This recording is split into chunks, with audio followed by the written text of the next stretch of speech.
हाँ तो दोस्तों, इस वीडियो के अंदर हम सेटी पॉलीप्लास्ट के आईपीओ के बारे में बात करेंगे और जानेंगे कि इस आईपीओ के अंदर आपको अप्लाई करना चाहिए या नहीं। चलिए शुरू करते हैं।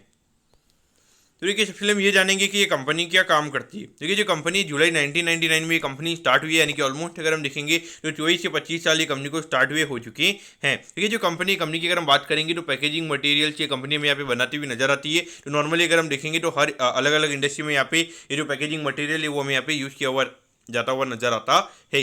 अगर हम कंपनी के मैन्युफैक्चरिंग यूनिट की अगर हम बात करेंगे तो करेंटली कंपनी की दो मैन्युफैक्चरिंग यूनिट हमें यहाँ पे नजर आती है, और दोनों ही यूनिट यहाँ पे अगर हम बात करेंगे तो नोएडा में हमें यहाँ पे जो कंपनी का मैन्युफैक्चरिंग यूनिट है वो हमें यहाँ पे नजर आता है। उसके अगर हम बात करेंगे तो लगातार यहाँ पे जो कंपनी की मैन्युफैक्चरिंग कैपेसिटी है वो हर साल यहाँ पे धीरे धीरे करके यहाँ पे जो कैपेसिटी वो यहाँ पे कंपनी में यहाँ पे बढ़ाती हुई नजर आती है, और डेफिनेटली जितने डिमांड यहाँ पे कंपनी की बढ़ती हुई नजर आती होगी उतना यहाँ पे ये लोग कैपेक्स हमें यहाँ पे करते हुए नजर आते होंगे। उसके अगर हम बात करेंगे तो अभी अराउंड 135 एम्प्लॉइज यहाँ पर ये कंपनी के अंदर में यहाँ पे काम करते हुए नजर आते हैं। यानी कि उसके अगर हम कुछ एम्प्लॉइज की अगर हम बात करेंगे तो कुछ एम्प्लॉइज हमें यहाँ पे कॉन्ट्रैक्ट के बेसिस पे यहाँ पे कंपनी में हायर करते हुए नजर आती है। यानी कि अगर कोई ऑर्डर वगैरह आता है तो उसके हिसाब से यहाँ पे ये उनको कॉन्ट्रैक्ट बेसिस पे यहाँ पे हायरिंग करने का ये कंपनी में यहाँ पे काम करती हुई नजर आती है।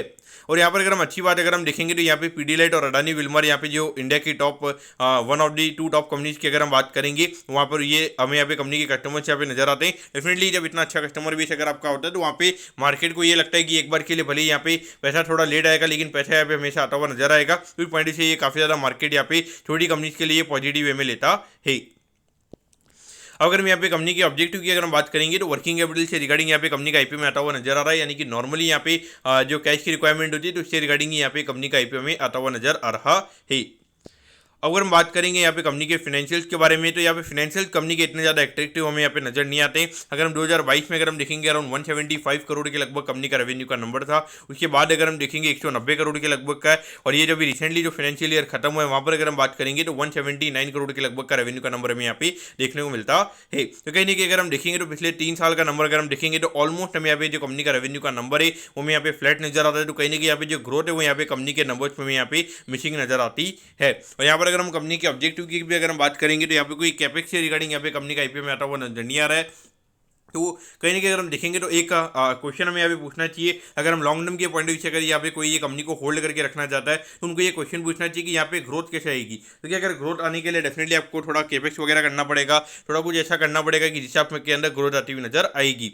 उसके अगर हम बात करेंगे तो 28 लाख के लगभग यहाँ पे कंपनी का प्रॉफिट का नंबर था। फिर उसके बाद में ये नंबर हमें 3 करोड़ 8 लाख के लगभग यहाँ पे होता हुआ नजर आया था। और यहाँ पर अगर आप देखोगे 11 करोड़ से कंपनी का रेवेन्यू का नंबर हमें कम होता हुआ नजर आया है, लेकिन कंपनी की प्रॉफिटेबिलिटी हमें यहाँ पे 20 लाख से बढ़ती हुई नजर आई है। तो कहीं ना कहीं अगर आप देखोगे तो ये नंबर इन्फ्लेटेड नहीं है, तो क्या ये आपको यहाँ पे समझना पड़ेगा। अगर हम यहाँ पे कंपनी के आईपीओ की डिटेल्स के बारे में अगर हम बात करेंगे तो देखिए 12 जुलाई को ये आईपीओ में स्टार्ट होता हुआ नजर आएगा और 16 जुलाई को ये आईपीओ में क्लोज होता हुआ नजर आएगा। यहाँ पे 130 के कट ऑफ प्राइस पे कंपनी में शेयर देती हुई नजर आ रही है। 1000 शेयर का यहाँ पे लॉट यहाँ पे नजर आता है, यानी कि एक लॉट को अप्लाई करने के लिए 1,30,000 रुपये आपको यहाँ पे लगने वाली हैं। अगर हम यहाँ पे टोटल इशू साइज की अगर हम बात करेंगे तो 17 करोड़ 36 लाख के लगभग आईपीओ का इशू साइज हमें यहाँ पे नजर आता है। ये पूरा पैसा हमें यहाँ पे कंपनी के पास में जाता हुआ नजर आएगा। और लिस्टिंग की अगर हम बात करेंगे तो एनएससी के एसएम प्लेटफॉर्म पर ये कंपनी हमें लिस्ट होती हुई नजर आएगी। अब अगर हम टाइम टेबल के बारे में अगर हम बात करेंगे तो देखिए 18 जुलाई को आपको पता चल जाएगा कि आपको अलॉटमेंट मिला है, यानी कि अलॉटमेंट नहीं मिलता है तो 19 तारीख को रिफंड मिल जाएगा। 19 तारीख को आपके डीमेट अकाउंट में शेयर आ जाएंगे अगर आपको अलॉटमेंट मिलता है, और 22 तारीख को ये कंपनी में लिस्ट होती हुई नजर आएगी।